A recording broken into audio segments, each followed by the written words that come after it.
दोस्तों, ओम प्रकाश वाल्मीकि की मशहूर कविता शंभोग का कटा सर पेश है, सुनिए। जब भी मैंने किसी घने वृक्ष की छांव में बैठकर घड़ी भर सुस्ता लेना चाहा, मेरे कानों में भयानक चित्कारें गूंजने लगी, जैसे हर एक टहनी पर लटकी हो लाखों लाशें। ज़मीन पर पड़ा हो शंभोग का कटा सिर, मैं उठकर भागना चाहता हूँ, मैं उठकर भागना चाहता हूँ।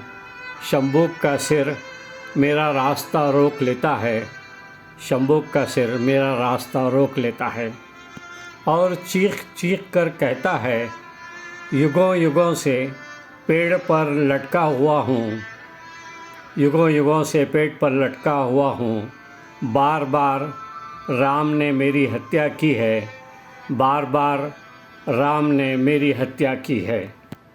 मेरे शब्द पंख कटे पक्षी की तरह तड़प उठते हैं, तड़प उठते हैं।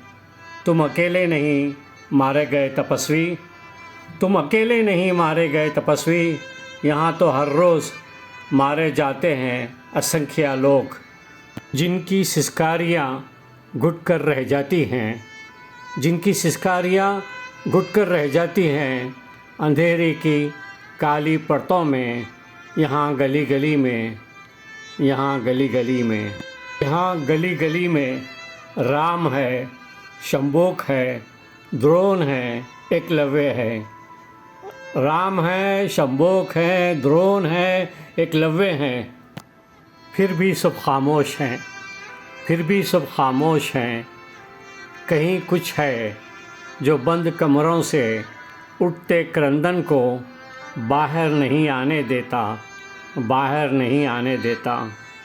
कर देता है रकत से सनी उंगलियों को महिमा मंडित, कर देता है रकत से सनी उंगलियों को महिमा मंडित।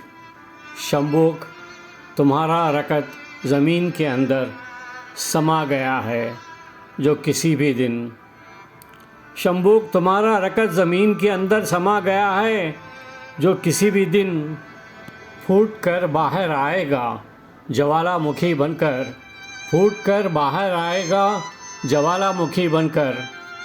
शंभोग तुम्हारा रकत ज़मीन के अंदर समा गया है जो किसी भी दिन फूट कर बाहर आएगा ज्वालामुखी बनकर, ज्वालामुखी बनकर।